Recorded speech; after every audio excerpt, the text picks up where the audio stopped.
Welcome back to Buzzed In, everybody. I'm your host, Relix. And I'm Juice. Hey, first of all, we want to start off by saying thanks for checking out the last video. We got a ton of love, a ton of feedback. Some of it was critical. And again, it's helping us improve the show every time.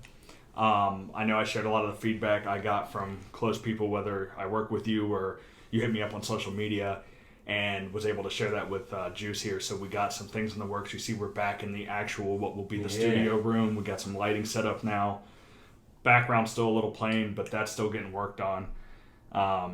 And so, I mean, I really appreciate everyone giving us feedback. Yeah, it was really good. I think it helps us a lot. We want to make content that you guys want to see.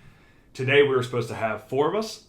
The other 2 co-hosts that'll be in and out of videos every week. And some things happened. They weren't able to make it, which is fine because you all love Juice, and Juice is back. And so we have the 2 of us. And we're going to share some cool stories with you today. The main story of which is the unfortunate passing of the artist Juice WRLD, as I'm sure most of you have heard. 21 years old, very unfortunate. We're going to get to that towards the end of the video. We're going to start off with gaming today. Yeah. So gaming had a couple of updates to games. Not so much new games. There's not a lot coming out till 2020. Yeah. But games that you and I play, and have always played for years now, had 2 big updates. One of which was Rocket League. And I can attest to that because, I play that all the time. Yeah. Rocket League had a huge update, of which the biggest one, it started Season 13, which is crazy to think 13 seasons of Rocket League. Yeah.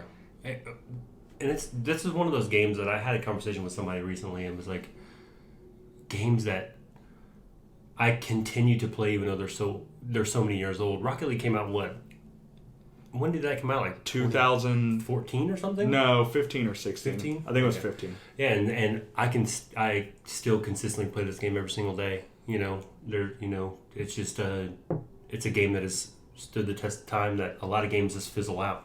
But to me, it's a game that, even though it's the same thing every single time, they don't need to add a bunch of different stuff in there.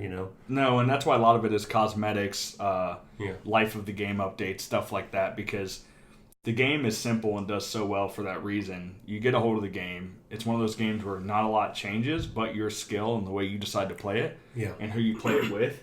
And it's been around, like you said. It's the only game, I'm not talking about game franchise. I've been playing Call of Duty since I was like 11.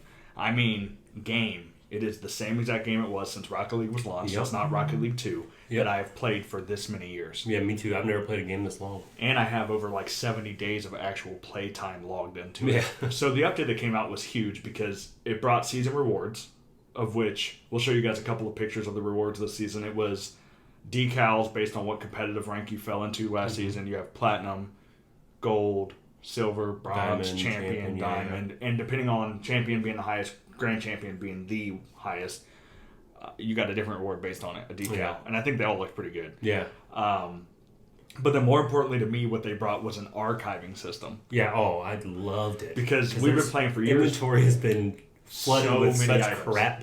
And so, like, when you go to customize your car, you're scrolling through a ton of items that you're never going to use, and there was never a way to get rid of them. You had to trade them away to somebody. You couldn't delete them. You couldn't. That's how Rocket League stay in your inventory. So now we can archive them. And I know you and I spent a lot of time going through and doing that. I mean, it took me, I think I spent like a good 30 minutes one day and then turn around to another 45 minutes to an hour just trying to archive a bunch of stuff. So definitely my favorite part of the update, other than the actual, the cosmetics that you got with the season ending and the new one starting and everything. A new Rocket Pass thing is landed, I think it's Rocket Pass 5. Yeah, Rocket Pass 5 or something like that. 5th, so 13 seasons. They started the Rocket Pass then around between Season 8 and Season 9. Yeah. Now they do a new one every season, I think. Before they did it to where there was like a gap of time when one Rocket Pass ended and the other one picked up. Yeah. Now they're doing it, which is nice because you feel like you're always working towards something. Yeah. Which I think Rocket League, by the way, before we get into the next game, has the best battle pass out of any game. Oh, I love it. Because most games have 100 tiers. I know Call of Duty just started to make a little motivation to pass 100 tiers because now they give out whatever it is. And in the last COD, it was like more of those crates to open and stuff. And this is the Modern Warfare just got its first battle pass, and I haven't really checked too much into it, so I'm not sure if they offer anything. But Rocket League, once you hit the max tier, you started to get the items again, but painted stuff, or certified. First and everyone loves certified, then items. it just went to nothing but painted, right? And it could be certified stuff. Yeah, but painted items are obviously the most popular. Yeah. So And especially like, and the thing is with the Rocket Pass and stuff, not every item is great, but a lot, some of the items are good. There are some of the Really items that good. I've come across in the Rocket Pass. I'm like, I really like that. It's really cool. Right. And then of course they make their shit items, but Yeah. you gotta do that. You gotta have a balance. Everything can't be great. Right. Good with the bad. But, And what we think is shit, maybe somebody loves. Yeah. So they have a good balance of items. I think every Rocket Pass so far I've thoroughly enjoyed. Good. Yeah. So, and speaking of battle passes, Call of Duty came out with their first one for this edition of Call of Duty Modern Warfare. Yeah.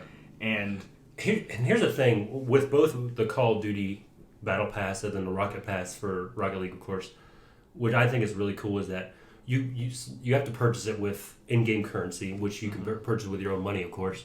There used to be keys for Rocket Pass. Now it's credits. That's something that they've changed. They got rid of the key system and crates they got rid of, and turned everything into blueprints for the crates, or the keys became credits. Right. So you could use those credits to purchase like the next season's Rocket Pass, which I thought was cool because in past Rocket Passes you would get keys throughout the reward systems, and then it only took 10 keys to get it. But you get handed maybe 15 to 20 keys throughout the whole Rocket Pass. Every couple of levels you'd get a key. I think it just so eventually it made it to where you could, if you didn't spend your key that you got rewarded, Right. you could eventually buy the Rocket Pass next. Well, and it was just, I do believe it was just 10 keys. Yeah. They paid you back for what you paid. So you only had to I buy thought Rocket that Pass was once. really cool. And if you didn't spend your keys, you could just get your Rocket Pass the next time. And Fortnite did that as well. Yeah. When they started Battle Passes. I think it maybe not have been the first one, although it may have been. If not, definitely by the second one. And I don't play it much anymore, but when I did play it, the Battle Pass was, they gave you, V-Bucks is in Fortnite. V-Bucks. They give you enough V-Bucks to buy it the next season. Yeah. So they're only getting, but don't get me wrong, Fortnite and Rocket League both have made a killing off of the Battle Pass, even if they only sold it one time. Right. And a lot of people can't avoid the temptation of using that currency on other things. Yeah. Personally, I am one of those people. I'll say I've had to buy it every year. I've had to me spend too. $10, Yeah. And that's my fault. But And Call of Duty has the same thing as well. yeah, they just new Battle Pass with their new update, Yeah. which is what I was getting at. And they also came out with new Spec Ops missions, which is like the co-op missions for, not multiplayer PvP. It's just co-op with your buddies or randoms online. You just do different missions. It's pretty fun. I tried it out. Couple of new weapons, which are achievable, I think, without spending any money. One or two of them may be in the Battle Pass that you buy. But this is a big thing for Call of Duty because this is the first Call of Duty to come out with the Battle Pass and not have paid DLC. Yeah. I'm all for Battle Pass because again, you get your currency back, you can buy it next season. It's Exactly, a one-time purchase, and it's just to support the game. But Call of Duty's in the past now have been coming out with weapons that actually had variant stats that could be better than other weapons, and you had to buy them to get them. Yeah. That's terrible win. for a game. EA was the win same games. way for a long Yeah. time with Battlefront and stuff, and that's what killed that franchise. Yeah. And Call of Duty again has that credit system, which is called like COD points or something now, to where I think it's like 2,000 to buy the basic Battle Pass, 2,000 COD points. Right. But you get rewarded COD points throughout the Battle Pass. So eventually, I think you can get to that 2,000 to buy like maybe the next seasons or something. I don't know, but Yeah, absolutely. I just think it's cool that they do that. And then they also came out with new maps. They have for sure a brand new ground war map, which is the 40v40 game mode. 2020, I think is what it is. No, well, it might be 20v20 together. I haven't played it in so long. I don't play Ground War much. I'm gonna get back into it though. Yeah. It was pretty much Battlefield. It was Battlefield size. The 2v2 game mode is my favorite. Gunfight. Yeah, that is fun. So, and then they also came out with old maps. They brought back Vacant, Shipment, and I think Crash. one other Crash from like the original Modern Warfare. Yeah. People love those maps, and in previous Call of Duties they would do that. They would revive older maps, such as Nuketown every year. Yeah. But that's all we've been getting every year. This year, when it comes to Black Ops games, it's like their big thing is Nuketown. So. And this year was the first year we got Modern Warfare remakes from those old maps that everyone loved, Crash and Vacant and all those. Yeah. So I thought that was neat. To kind of transition off of gaming, but speaking of competition, we have a few things to say about college football. So both of us are clearly Buckeye fans, and I don't know about you, but I don't think it was precedented, and I don't accept the fact that OSU is no longer number one. Yeah, I mean, a lot of people have been really upset about it, me included. So for those of you who haven't seen, but yesterday they did the college football playoff selection show. So it was LSU got moved up to number one. Ohio State's now number two. And then it's Clemson, who Ohio State will be playing. And then Oklahoma, because it's a 1 versus 4 seed, and then a 2 versus 3. Ohio State is number 2, Clemson's number 3, so they'll be playing each other. And that's on December 28th, by the way. Those two games will be played. The winner of those 2 games will move on and play each other in the national championship. And that's fine, but again, why? And I guess it's not a huge deal because we're in the playoffs. But just from a pure, it seems like this happens so often, and when people talk about an SEC bias, this is why. Yeah. There's no reason. And the reason why they gave us, the committee was originally drafted of 13 folks, I believe. 2 had to remove themselves due to having connection with Oklahoma in the past, so they had a bias toward Oklahoma. Yeah. So we had 11 people who sat down and decided that LSU, for some reason, was going to pass Ohio State. And the only reason we got was that in the past 3 games leading up to their decision. The past 3 games, that's what's funny. The margin of victory between, in other words, how much the point deficit was that they won by in their games. And what I was telling Juice earlier, which he agreed and probably already thought of himself, but what I had brought up was, if that's the case, then say bye to your playtime second string and third string, because now that we found that out, we're going to keep our first string in and beat the living snot put up 70 points every single game. Yeah. But it doesn't make sense. But when that happens, and then you got teams that bitch about, oh, you're running up the score on us.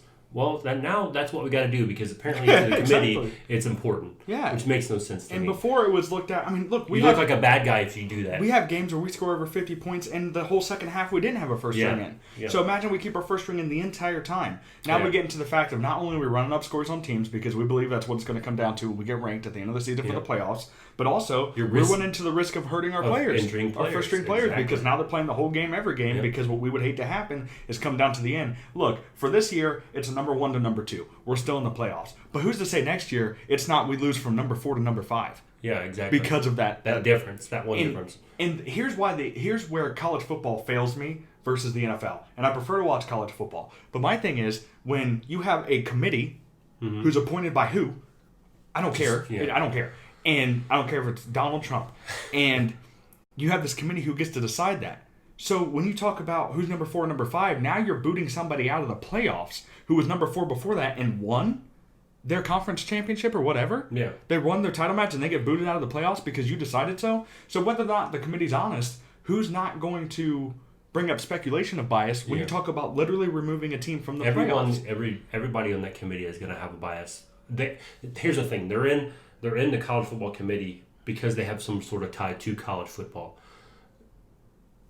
Everyone's going to have their own bias and everything, but it's just like, that's not, and you can't remove that from sports. You really can't. As much as you think you can't remove the whole bias side of it. But in NFL, it's not up to anybody. Yeah, you don't. Yeah, it's actually it's based off record. But in the NFL, it's a lot easier to lose. It's easy to go undefeated in college football. To be honest, it is a little bit easier. Right? It's a lot.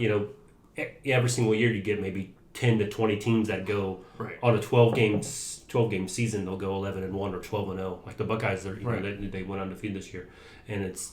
You got teams like Clemson and Alabama that might only lose 1 or 2 games. That's how it happens. So it's harder to do that with, as comparison to the NFL. But I get what you're saying. Yes, I understand what you're saying. Like, there's no committee involved.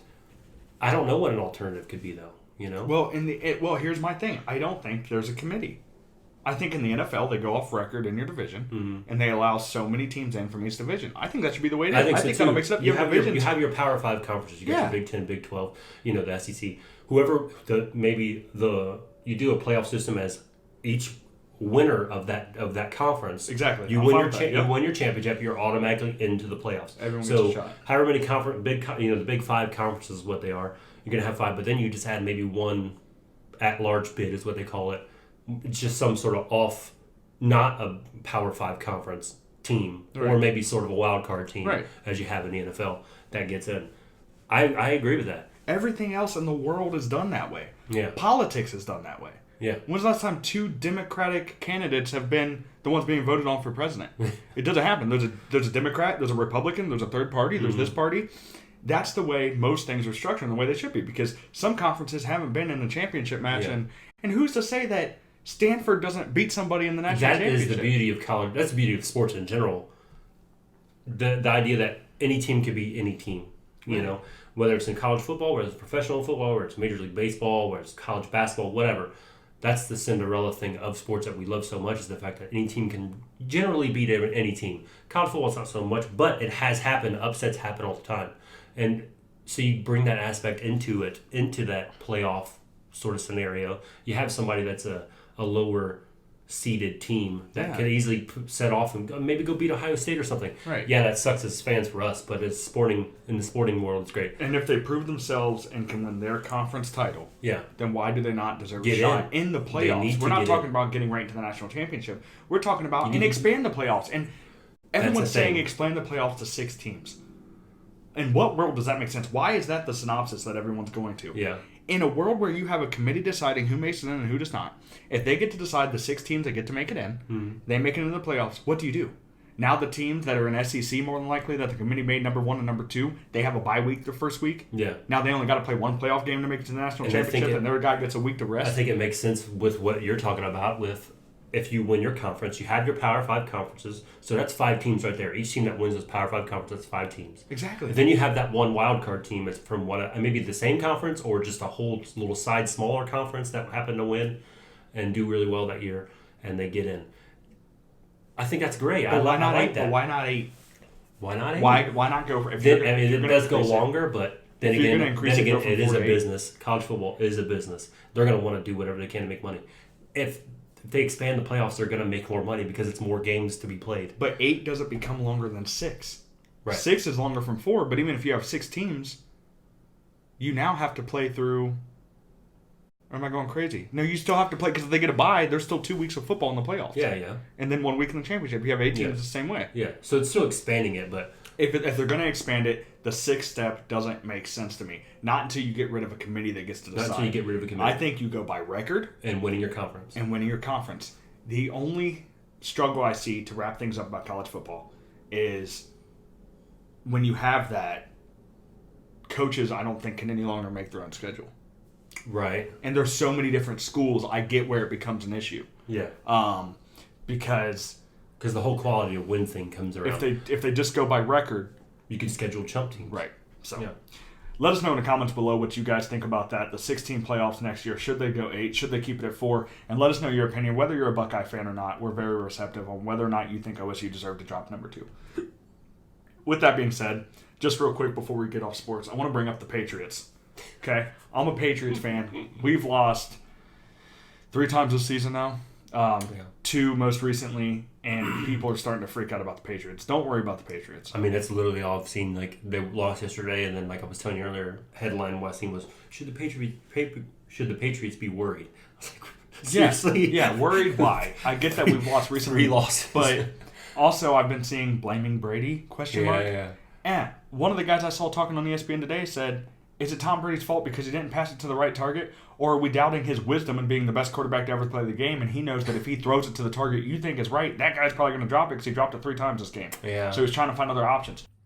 What's up, guys? So I wanted to let you know that right now I am, as you can see, editing the podcast for this week, and I texted who I thought was our co-host, Juice, and asked him for a meme that I had forgotten to got from him for the episode, and I had actually texted the wrong number. Actually, technically, I called the wrong number and didn't realize it until I was 30 seconds on the conversation. The guy hung up on me. Well, during the conversation, I asked for the Tom Brady meme, and then he sent me this. And at first, I'm like, wait, who is this? Because I had no idea. And then I looked at my recent calls, and it was the guy I had just called who I thought was Juice. Sent me a meme anyways after he was upset that I called the wrong number. So I don't know your name, and you didn't text me back after that. Shout out to you for still sending me a meme. What a good guy. All right, back to the video. Is it Brady's fault? No. And I can back that up by saying, is Brady the reason for the Patriots' success over the last 15 years? No. I don't think so. It's a team effort, not the sole reason at all. Matter of fact, if you asked me to choose, hey, Kevin, pick one person from the New England Patriots franchise if you had to decide on who has contributed most to their winning last 15 seasons, I'm going to tell you Bill Belichick 10 out of 10 times. Oh, yeah, for sure. Could he be as successful without Brady? No. But could he be successful without Brady? Yes. Belichick is the best coach in the NFL. Yeah. And a lot of people are putting him up there with Vince Lombardi. Yeah, and saying, make it the Belichick trophy. Yeah. So, it's not Brady. And if it is Brady, he'll figure that out. Maybe he won't play next season. I've also heard people say maybe he goes to another team. No. I get that some quarterbacks in the past have done that. I think Joe Montana did that. We've seen Brett Favre do that. Yeah. I don't see... Heck, we've seen Peyton Manning do it. Mm-hmm. I don't see Tom Brady doing that. He came into the game under Bill with the Patriots. I think he leaves the game that way. Yeah, I think so too. I mean, I think there's a loyalty issue, a loyalty thing that goes on there. He's been there so long, some people just they don't care about that. They just want to play for one team, and they have a loyal aspect of the team that brought them in and made their career. You know what I mean? Right. But I think the whole thing with Peyton Manning, that the Colts did him dirty on that. Yeah, he was forced out of Indianapolis. It wasn't like he wanted to leave, but I think given a chance, Tom Brady's not going to want to leave. He stays there, even if he's in his prime. I think he stays there. I just think that's the type of guy he is. And I'm not like a Patriots fan or anything, but you got to put respect. You got to put respect on him. You got to put some spec on his name. As a football fan, you have to recognize greatness in the sport. Yeah. In any sport. Or in anything you watch, you have to know when to recognize greatness so you don't look like an idiot in conversation. Yeah. You can't go around saying Tom Brady sucks. You have to say, Tom Brady's amazing, but I hate him. That's okay. You can say that. Yeah. Probably because he's been destroying your team for the past 15 years. Yeah. So, to segue out of sports, let's talk about some news stories we had. And this one, Rebecca sent me, actually. And I do think it's important to bring this kind of stuff to light, even with the small audience we have. Yeah. Because it's not acceptable. It's not acceptable. It's unfortunate. And I know some kids are going to see it and laugh and think it's funny because we have this kind of history of thinking clips are funny when you see people run in the background of like a news shot. Mm-hmm. When someone's telling a story on the news, they're being recorded out in the middle of the street or whatever. And that stuff's okay. But what happened was there was this... a different level. Yeah, there was this race called the Savannah Bridge Run. There was a 5K and a 10K. They referred to it as a double pump. Okay. And news broadcaster Alex Bozarjian, I think, or Bozarjian. Yeah, Bozarjian. Bozarjian, a lady who was reporting on the race, and she was in front of the camera talking, and you'll see, we'll play a little clip, and you'll see people walking by, high-fiving her, throwing their hand, waving in the back. That's all fine. All of a sudden, this gentleman who has now been identified as Tom Calloway comes up behind her, slaps her on the rear end, and you can tell she just looks disgusted. It's not that it wasn't a flop like in basketball. She didn't take time to think about it and then act upset. She was instantly like mortified that someone had come up and done that.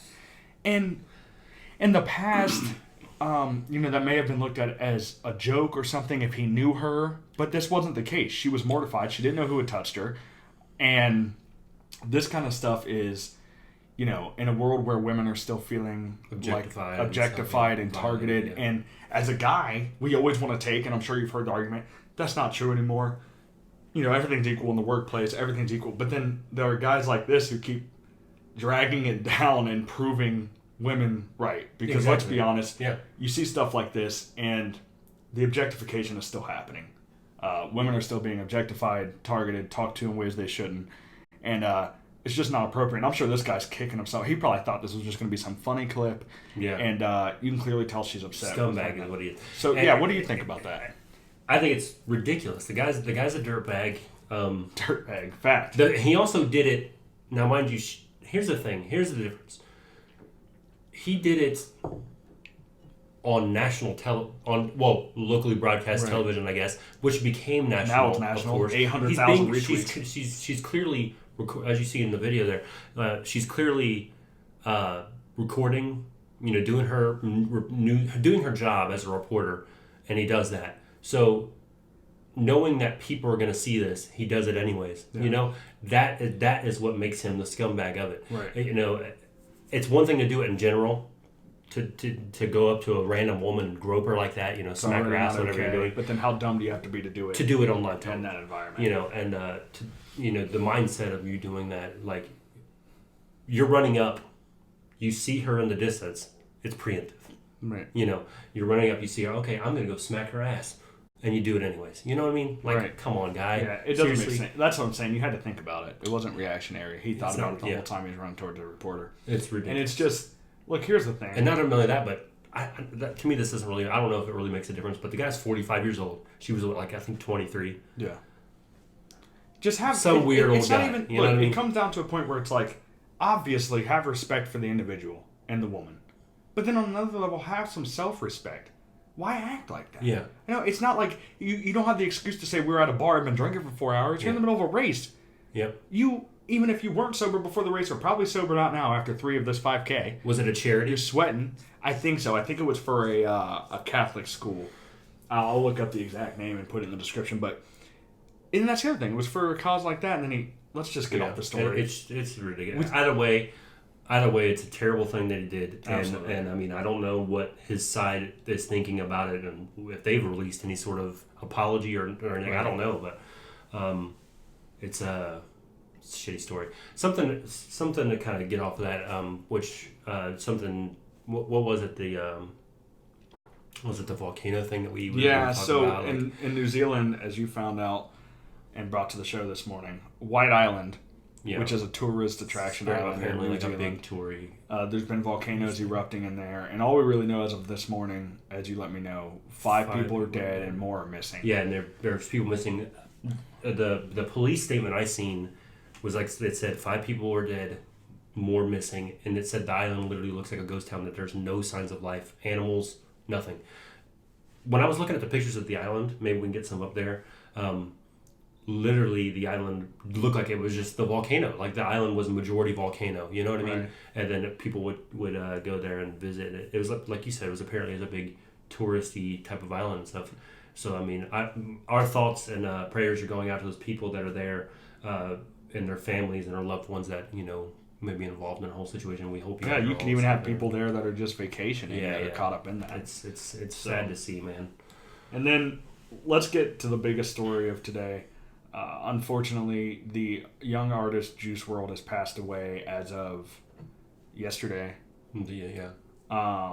And I did not listen to a ton of his music, just to be honest. I don't think either of us really did. Yeah. But I have definitely heard his name. A good friend of mine, Ty, brought him up to me probably 2 or 3 years ago and showed me some of his music. And it sounded decent. It just wasn't my kind of music, so I never really tuned into it. And he died in Chicago Midway Airport after suffering from a seizure. In the airport? In the airport. Oh, it was right after he deplaned. And I'm not going to... At first, I looked up some stuff and was going to tell you... You guys can Google yourself how the seizure happened, what led to it. As of right now, I've not seen any confirmed doctor report, so I'm not going to throw it out there and slander somebody for things they could or could not have done that led to their death and then be wrong about it. Yeah. Look it up for yourself. Just know a seizure took place. When the first responders arrived, they said he was bleeding out of his mouth as they took him out of the airport, and he passed. And we have a couple of kind of interesting facts to go around this unfortunate incident, being that this is the 4th artist in the hip-hop industry that has passed away this year alone that was under the age of 27. Right. Mac Miller being the closest for age 26. Yeah. And rest in peace, Mac Miller. Rest in peace, Lil Peep. Rest in peace, Triple X. And they... What was it? Nipsey is the other one. He got shot, right? Yeah. It was another guy. So, we've lost all these artists in this industry, and I just hope, for whatever reason we're losing them, if it has anything to do with their lifestyle or their habits or whatever is happening, I just hope people start to pay attention to the way they're living and try to improve it. Because there were tribute songs made. Juice WRLD made a tribute song, which was kind of like the atmosphere he was putting himself into. Yeah. Was making tribute songs to people who have passed. And one of his songs, Legends, he had lyrics, as I'm sure you may have seen online if you've heard about this story, but I just want to share them here. In the lyrics, he says, "What's the 27 club? We ain't making it past 21." And this was after Mac Miller and them died, and he made a tribute song, and then he died at age 21. So, talk about speaking something into the universe. Yeah, that's scary to think about, man. And a couple of his biggest songs, Lucid Dreams was probably his biggest individual song, and then he also made an appearance on the song Astro World with Drake and Travis Scott, which I think was like the #1 song of 2018. Or maybe it bled a little bit into 2019. It's one of the biggest songs of 2019. By the way, super popular hit. He was in on that song. And from what I saw, it seemed like he really made an impact on the youth of the hip-hop culture. Yeah, I mean, not even just that. Like, I've seen people, other celebrities in general, sort of reacting to his death and stuff. He had a lot of friends. And we'll try to get some of those reactions to you guys and everything. But yeah, like I seen one. It was like Ellie Goulding, which I know people. I actually like her. I think she's pretty good. But she was reacting, said something. He's like a beautiful soul and stuff. So he, and there's like ones like Halsey and Travis Scott, which so. And again, like you said, I don't personally listen to that kind of music or anything. Some of it I do, but I don't know him as an artist or anything. But it's still, you don't want to see that. It's somebody who's a young talent in the world who's trying to. It seemed like he was trying to spread some positivity. I don't he know. was, and his messages, and not just that. You got to think when these people die, it's not just it's the last album we'll ever have. This person had family. Yeah. They had friends, and it's, it's just unfortunate. And, I'm sure the family's asking for privacy and stuff. And so we'll wait to see, how everything happened. I'm not sure it's even really that relevant. Yeah. Just check the way you're living. Make sure you're doing what you can to stay healthy. If it was something he could have prevented or he couldn't have, either way, we'll see all that soon. It was just unfortunate. And I thought another interesting fact about it, not to make light of it at all, but it was ironically the 39th anniversary of John Lennon's death on the day he died. The day he died. Yeah. And also in that Lennon song, he goes on to say, "Legends die in the making." And I know just from my prior knowledge of, that industry or other industries, it does always seem like people who pass, or some people who pass in the industry, when they were coming up, everyone's going, this person's going to be huge. Yeah. And then they pass. And, so all speculation and stuff aside, that's the story. That's all we have for now. It's unfortunate, like you said about New Zealand. Prayers to your family, prayers to your friends, prayers to anyone close to him that lost him. And we'll wait on details from that story to come. Yeah. So, now we'll come to our favorite segment of the week, and hopefully your all's as well. Memes of the week, which I have prepared this week, actually. And our first meme of the week that we have is... Okay, I have a story about this one. I don't know, I'm not going to title these ones. I have a story about this one. So this one says, 12-year-old me when a streamer with 1 view mentions my Twitch name. So, I have a story, but first of all, who doesn't love a good SpongeBob meme? I have a story. I was watching a guy named John Sandman on Twitch. And he's one of my favorite creators for the game Rocket League we talked about earlier. And he had this whole thing where he freestyled people who followed him and a rap with this music. Yeah. And this guy has thousands of people in his Twitch chat. And he mentioned my Twitch name. And as much as I hate to admit that I align with this meme, I clipped it on Twitch. Teach me things that 520, yeah, gonna be there, set like the Archon, ooh, with the relics. I don't know if I still have it. I'll look for it. Shot it to a bunch of friends. It was like, John Sandman said my name. I was playing. This was just a couple of years ago. I've done it before as a guy. I watched a couple of streamers too, and subscribed to some. And as soon as you said they, a lot of them are interactive with their chat and everything, which I thought was really cool. I mean, I got a freaking streamer shirt on right now, so it's that just makes for a good creator. But it's funny how we do kind of fanboy out, fanboy a little bit. It's weird. It's just how much we're connected with that community, I guess. The next one we have, my girl making an account to play video games with me. And Baby Yoda's just hot right now. So, yeah, I mean, I've seen that. I watched that. Have you watched the show, by the way? It was a great show, but yes, those memes, he's everywhere. Yeah, so that's why I think the memes started coming out and he was so popular. But it's funny because, again, we've all had our girlfriend or a girl we know make an account, and I just think that's a funny representation of how it feels trying to pull them into a game you're already really good at or something. And don't get me wrong, there are great girl gamers out there. I'm speaking solely on girls who do not play games, who then try to create an account to play and how they feel coming into it. Yeah. But you can see Baby Yoda, he's so happy to be there. Yeah. And that's really how they are. And then the last meme, we got a good office meme. You can't go wrong with the office meme. Got a good office meme from the guy named Rye, who posted and said, boomers spend years degrading millennials for having a different lifestyle than them. And the millennials in 2019, our only comeback is the simple phrase, okay, boomer, which I'm sure you've seen. And then boomers get offended by that, say they're the victim of a hate crime. And I just think that that's funny because it's kind of right. They've always talked badly about how millennials lived growing up and stuff and how different it was. Yeah. And then in 2019, we come up with one response to years of it, and they get super offended. I'm sure you've seen, I think there's talk show hosts, celebrities out there saying stop calling us boomers. Yeah. And I think it's hilarious how offended they get by it. I think it's a funny response. I see it on Twitter and stuff. Well, I hated it. No, Donald Trump will tweet something and super serious about what's going on, and someone will just tweet back okay, boomer. Yeah. And I just think that's super funny.